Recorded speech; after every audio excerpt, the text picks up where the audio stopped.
style of play, how they really want to go about it, because I think they're having to cover up their centre-back partnerships at the moment. He's not sure which is his best one. And I would have to say, looking at the squad, if I was the manager, I wouldn't be sure what the best partnership was either. That is very interesting, Tim, for you to say that, because for so long, the one thing Pep has always been so sure about everything that he does. There's such a belief in everything that they do at Manchester City that for them to have doubt around their team is something we haven't really seen yet. Because he normally, Pep Guardiola, I mean, it's hard for us to stand up here and criticise him, but he normally finds a solution, doesn't he, Andy? You know, we had a left-back problem, didn't he, when Mendy got injured, and he all of a sudden turned Fabian Delph, a midfield player, into a left-back for the majority of the season. Yep. Then he got a kid from the academy who was very cheap, Zinchenko, who come in and done a brilliant job. So he always found a solution. He always turned the page over. He always had the answers. At the moment, it looks like he's struggling to find the answers because Liverpool are so good. Manchester United, let's just have a little focus on the derby game at the weekend. Because United went to the Etihad, Tim, and they set up very brave, didn't they? Yep. If we actually just have a little look here, I'll circle the United boys first. To go that way, away from home, and it wasn't just for 5 minutes, it was pretty much non-stop, wasn't it? That they intended to leave those four boys pretty much up front, and then everybody else has got to do what they've got to do. But what effect, Tim, did that have on the Manchester City team? Well, straight away, I mean, they left four up. So if I highlight here for you, how many that keeps back? 1, 2, 3, 4, 5, 6. And the goalkeeper, Ederson, 7, means Manchester United will win the numbers game in here if they want to play out. It's a very brave way to go. Not many teams do it. It doesn't allow Man City to attack with full numbers like they normally do and leave themselves 2v2 at the back. The reason they don't leave themselves 2v2, Andy, is because they don't trust, Pep doesn't trust the centre-half partnerships at the moment, and that's where he's come unstuck. Right.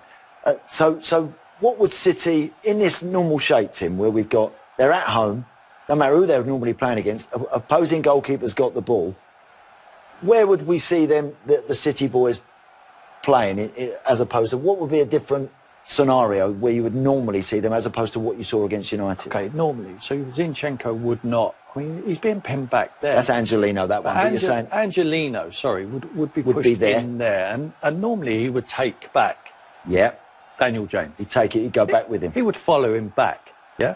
But what he's doing at the moment, and Walker. Yep, Kyle Walker. Kyle Walker would be in there. John Stones would come in there. They would push inside the pitch, make it smaller. De Bruyne would be in there. They would have another player forward into there. And they may have Rodri just in sort front. Of sitting and protect. Just in front. So ready to pounce, ready to press, ready to get it. Make the pitch smaller in the final third there. So they set traps. So they want De Gea to roll the ball out. They want him to roll the ball out. Which he does. And then they would all pounce. But the one thing I would say about the Man United setup is the space between them all is excellent. There's spacings. So if you're defending this, if you're a Man City player, you cannot come off one player to go and affect another because the way they are so spread. They've done a job. They were very brave and they played very well and they played very, very quick. Lindelof's passing from the back was excellent. He always found that furthest forward pass into the midfield. And McTominay and Fred were playing a lot of one-touch football, and it was excellent to see. So that's unlike them, isn't it? To see four in a line like this, Tim. Yeah. To see two kind of anchoring midfield players, and then to see a team against them get it off the goalkeeper. And within a couple of passes, they're already the other side, the wrong side. That for me, McTominay's awareness of he's checked his shoulder. He knows no one's around him. He's got that weight of pass from Lindelof. He opens up. He takes 3 players out of the game. And now the key is the pace. With Jesse Lingard making a 4, but Daniel James, Rashford and Martial are very quick, electrifyingly quick, and they can break at pace. This one here, Tim, so we've seen City a lot when they're pressurising and they've got teams penned back, virtually everybody back inside the United box. All of a sudden, half a clearance. Angelino there. You'd normally expect whoever that is, whether it's Zinchenko or Mendy, straight in the face of Daniel James, trying to threaten that ball, pinch it back up there. If you look at him, He's putting the brakes on here, Tim. He doesn't want to go. No. And then all of a sudden, Dan James picks his head up. We get a slip in the middle of the park. Fernandinho. Bernardo Silva doesn't make contact there. I want you to just draw your attention to Pep Guardiola down here. Just focus down here right now. Because as this, look at him there. He's walking away, shaking his head, looking at the floor. Why is he doing that? Well, straight away, he would want Angelino to lock on there, stop that at source. He's allowing Man United to break up the field before they have a chance to win the ball back. They're normally winning the back. If you pause it there, Andy, they're normally winning the ball back in this area of the field, aren't they? Yeah, they are. You know, you hardly ever see them. They get the ball. They're normally just picking up hoofed clearances up the field in these sort of areas. Yeah. But this is the area where they really want to pounce, but they're not allowed to because of the reasons we've just give you. They are being brave and leaving bodies up the field, which means they're pinning back so many Man City players. This is an interesting one, Tim. Again, goalkeeper's got the ball. If you look at Kyle Walker here, he's actually on his way back to kind of get into his slot because De Bruyne probably wants to return back into his somewhere. And whilst all that's happening, the ball comes out here to Luke Shaw. Again, usually, Tim, we see someone sprinting out to the ball. That's the trigger for everybody else to lock on, as you say, and get in behind.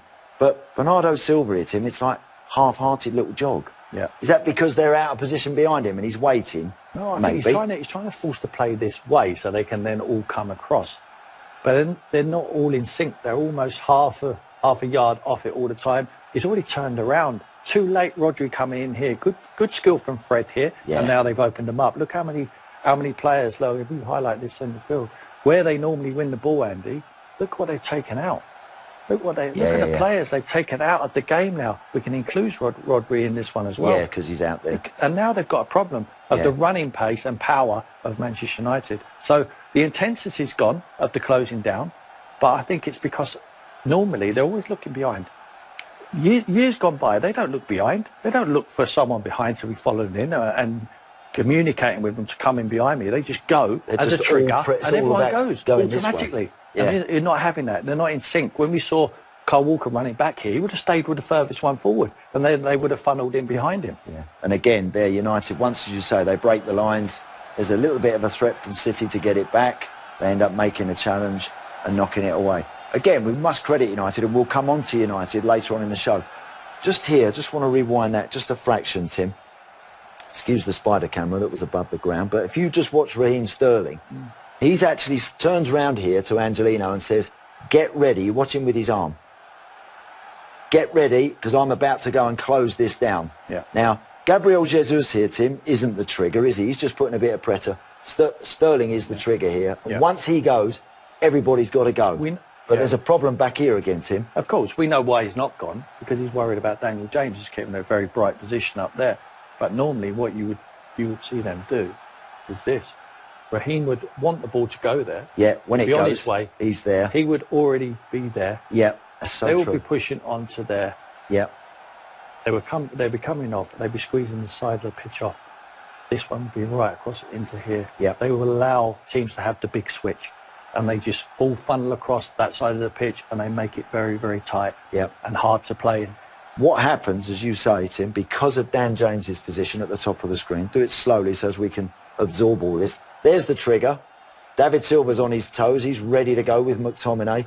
Look at Angelino back here. Yeah. He knows he's got to try and get there, Tim. Can't get there. One thing I will say is that the quality of the play here is correct. One touch. We talked about one touch, and then they're out. And it's too late. Too late. It's okay if teams, Man City are used to teams not being this brave and taking more touches, and then they can afford to be half a second too late. They can't against a good side. They get punished. You are right. How many teams against the Manchester City press would leave that many players the other side of the ball? Very few. Very few. Very, very few. Watch David Silva here, Tim, because once this ball is played, look, watch his reaction. It's as if to say, where are you all behind us? Yeah. Why aren't you squeezing like you normally do? When we squeeze, we normally turn around and see you right there. Not doing it. And again, a lot of that, we will come on to it about United's attacking threat later on in the programme. But do you see an obvious lack of intensity, Tim, or not? Or is this good play? And good play will always will always outdo, anything that's potentially put up against you. Well, it is good play, but I think there is a lack of intensity. I think there all of a sudden Man City players are running a lot quicker towards the opposition goal when they try to score a goal or assist a goal than they are running back towards their own. And I think Pep, in a cold light of day, would look at that and he will be reassuring them that unless they start running and winning the ball back quicker, they'll be left out of the side. He's got the players to be able to do that, and he will identify the ones who are not doing it correctly, because he's, without doubt, the guy knows what he's doing. Of course. Start last season, because it's Arsenal-Manchester City this weekend, we've got the game at the Emirates at the start of last season. And City were very, very good on the day. Now, again, with the ball, we know how good they are, Tim. Arsenal are trying to squeeze a little bit here, but City, again, play a little bit of one-touch themselves. They beat the Arsenal press. This is very similar to what we've just seen United doing to City in lots of ways. But it's when they lose the ball, Tim, like that little pass there from Aguero goes astray. This guy, Fernandinho, obviously playing as a sitting midfield player. He's the one that's checking his shoulder, making sure that he's going to get ready. Anything that's knocked down the line here, Tim, he's going to look to get. How much have they missed what he does for the team in that position? Even though Rodri's got better, how much have they missed that? Well, he's got more legs, hasn't he? He can get about, he can get round on the counter-attack, get round goal side a lot quicker than Rodri. What he hasn't got, what Rodri's had, Rodri's better in possession. But I think at this present moment in time, they need Fernandinho to play at centre-back. So it's a tough one. If I was picking a team, I would play him at centre-back at the moment as well, because I think you've got Gundogan and Rodri in the midfield areas. But without a doubt, he sets the trigger. He's the one who cleans up. He's the Hoover in the middle of the park there. And any fires to be put out, he's the one on top of it, and he puts it out because he's got that responsibility. Look at the way that City were playing, Tim, with the ball against Arsenal on this particular day. Because Manchester United, they would have had 1, 2, probably 3 in those positions. Because Arsenal are funneling everybody back behind the ball, City are able to play with those centre halves there, but are on top of people in the middle of the block if it breaks down. Yeah. Again, Kyle Walker running inside here. Ball gets turned over. They give the ball away. Once they give the ball away here, Tim, again. There it goes. Look at Mendy. Mendy there. Angelino. Where was Angelino? Yeah, he'd have been out here somewhere. He'd have been out here marking somebody. Marking somebody. They'd have been marking someone. Whereas, because they're all pressing and threatening. On the front foot? Laporte. Yeah. So, I suppose the question, Tim, when you see City like this, obviously how they were, and we know what City have experienced at the weekend, what are you anticipating from Arsenal in this particular game? I think Freddie needs to learn from it. They've got a good result against West Ham. West Ham were very poor on the night. The only way it gives you the best chance to win against Man City or cause them some problems is to leave bodies up the field. They've got the pace. Aubameyang, huge amount of pace. Pepe, he's quick as well. I'm not sure whether Lacazette's come back into the fold. He probably does. Marcelino, he's been playing. Martinelli, sorry. He's a very good player. And he's got the energy to get off the ball. He closes people down. Midfield-wise, I'm not sure Arsenal have got the legs, to be perfectly honest. But saying that, whatever gives you the best chance. What gives you the best chance is to leave the bodies forward. Yes, Man City, listen, on their day, even though Man United left bodies forward, if Man City were on song with their passing, they could have opened the bump and the game could have gone a different way. But what gives you the best chance? For me, leaving bodies up the field gives you the best chance because it doesn't allow Man City to attack with full numbers. Yeah. Against West Ham, Tim, I know that you were a bit frustrated by this start. When Arsenal had the ball, what was it you were hoping to see? Well, I want to play the game in their half, in West Ham's half. This was very sloppy. This was typical of how they played in the first half of the game. I mean, you're as a manager, you're not happy with this. I mean, West Ham just dropped off them, letting them make the passes. They're 65% possession in the first half. Arsenal, they were 1-0 down, and they went nowhere with it. All they did is intent were trying to play out, and they continued to do that, which was give the ball away in the wrong areas. Now West Ham had the ball in the final third, and they continued to do it, Andy. I mean, it was just so bad, the way they played. It was the intent. Nothing about formations, this. It's about the principles of how the manager wants them to play. Setting Get the up ball the team. forward. Where is their biggest threat, Arsenal? We all know they've got a problem defensively. Midfield can't play out from the back. But what they can do is they have firepower going forward. Get the ball to your firepower as much as you possibly can. If Arsenal funnel Pepe backwards, Martinelli backwards, and everybody else in those wider areas against Manchester City, what happens? What happens then, Andy, is that Man City played a whole game in this area, and they will continue to break down Arsenal, and they will create chance after chance after chance. Get the 2-on-1s in the wide areas. Yeah, that's what they do. And then back post, sliding balls round to Raheem Sterling, and they will continue to score goals. Yeah. There's no outlet for Arsenal if they play this way. They have to leave bodies forward. Yeah. Because they're not good defensively either. It's not as if they're very good and they're very organised and they play that pragmatic style. They play expansive style, but they give the ball away. Man City will just try and set traps like this, where Arsenal continually trying to play out, and if they speed up the intensity of their press, they will continue to nick the ball off Arsenal like that. Yeah, I do agree. Kieran Tierney, Tim, it looks like he's dislocated his shoulder, so he's obviously going to be out for a few weeks. Very unlucky for him. But again, why they continue to do this, and they look so unsure, Tim, about when they're going back to their goalkeeper. They continue to split those centre halves and try and play their way out. What Lucas Torreira does here, Tim, is incredible, really. That. Yeah. Trying to flick there like that is madness, isn't it? What do manager think of that? Yeah. Hands on his head.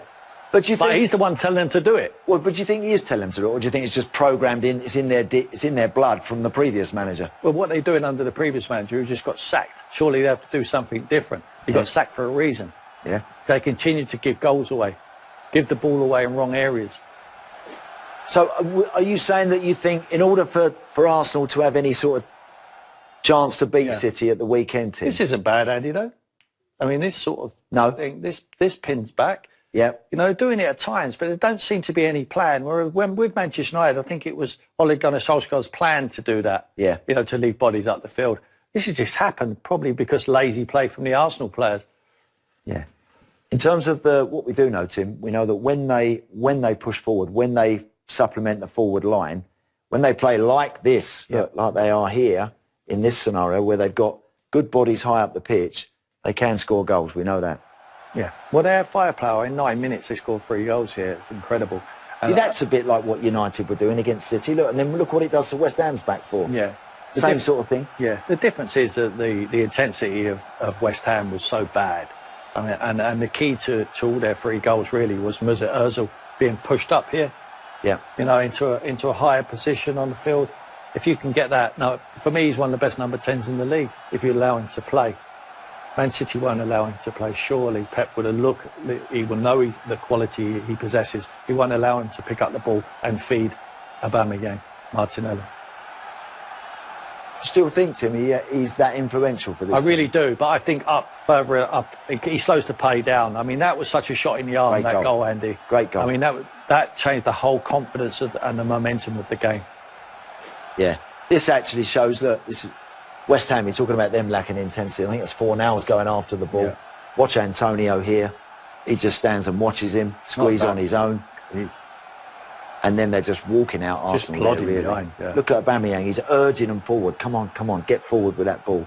And West Ham are in no position there. I mean, that's really poor. But that's Ozil. That's Ozil again there. Yeah. And you still think that he can be...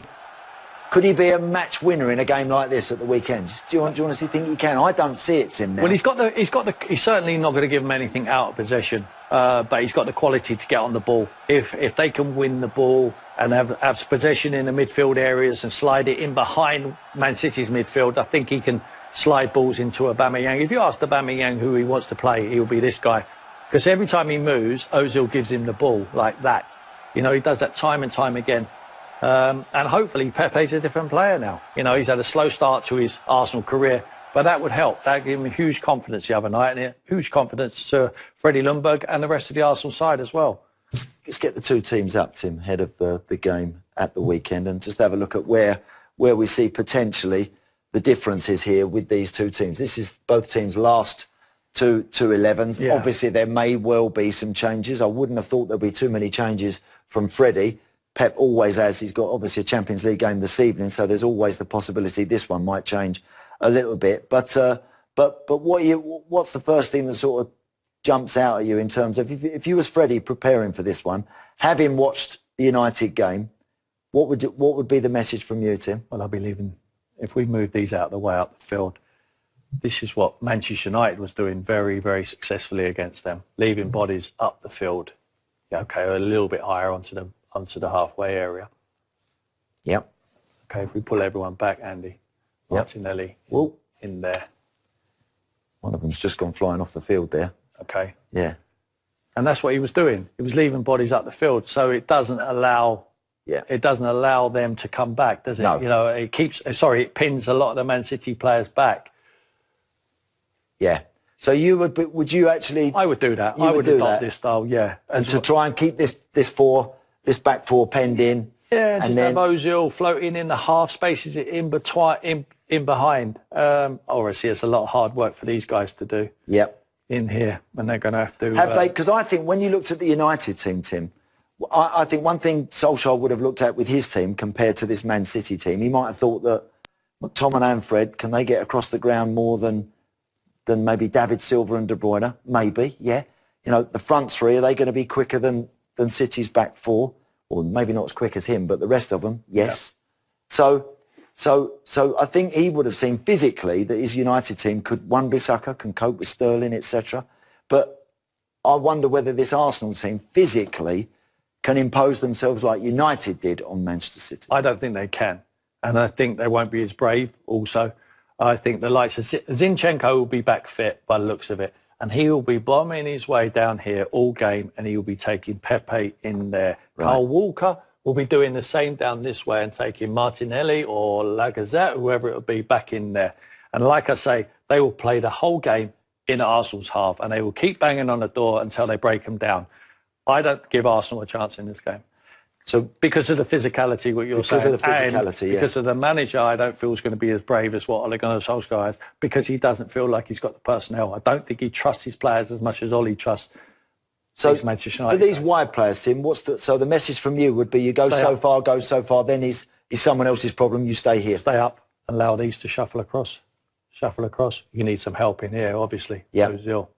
And then you allow them to have to switch. Yep, leave those guys. If the ball's over this side, Andy, the worst thing in the world you can do is ask, when the ball's over the other side, to ask your wide man there to track Kyle Walker. You have to leave him up the field. Right. Ask them questions. That's if you want to have an intent to get out there from the first whistle to try and win the game, or to try and get in front, which is what United did. Yeah. Because once you get in front in a game, Tim, then all of a sudden they're naturally going to start flying forward, trying to get back, and you can start turning the ball over and turning them round in these areas in behind their fullbacks. But you've got to be brave from the off. Yeah, and I think the key to it is that Pep will have looked at the Man United game, and he'll know they've come off it. Out of possession, they've come off it a wee bit, and he will get them back on it for sure. You know, they will be back on it this weekend, and they will be pressing. They won't be pressing from the start. They won't be locked on. They want Arsenal to play out. I think Arsenal are going to oblige. Yeah. I think they're going to roll it out from the back, and Man City will continually nick it off them in the final third and punish them. Let's have a look at some of your social media responses. This one is from Nathan1797. He says, do you think Arsenal can make the top four come the end of the season? 7 points currently adrift of the Chelsea in fourth place? No, don't think they can. I don't think they're strong enough defensively. I think they have the firepower to hurt any side, but even the other night, they win 3-0, but the performance in the first half was so poor. You know, hopefully they would have gained some confidence from that. But no, they're not going to finish in the top four. There's too many better sides than them. If, Tim, they appoint another manager, I would imagine, I'm not expecting Freddie to get the job, are you? No. No. So if they appoint another manager before Christmas, would you think?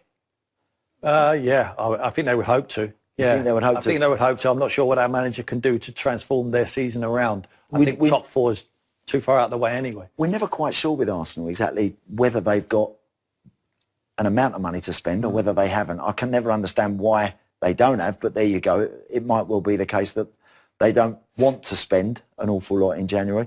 If they did, if they got a new coach and they did decide to spend a healthy amount of money, Could that make that much of a difference to them, do you think? Could do, but obviously the players who you're going to bring into the club, Hoss, probably have not had that Premier League experience. It takes a lot of time for them to settle. Whether they can affect between now and the end of the season is very doubtful, whether they can. But we all know the areas where they need to strengthen. It's here. Yeah. Here and here. Not just these personnel, but whoever you bring into that squad, David Luiz, Mustafi, they're not good enough. They need two centre-backs. They need reliable ones. And if they've got no Premier League experience, it's very difficult to ask them to make a difference between now and the end of the season. Can happen, but they'd have to hit the floor running straight away. And listen, it's a big ask for them. But they've got the nucleus there. They've got the firepower. We all know what the problems are. Hopefully the next manager who goes in there can identify the problems and affect it.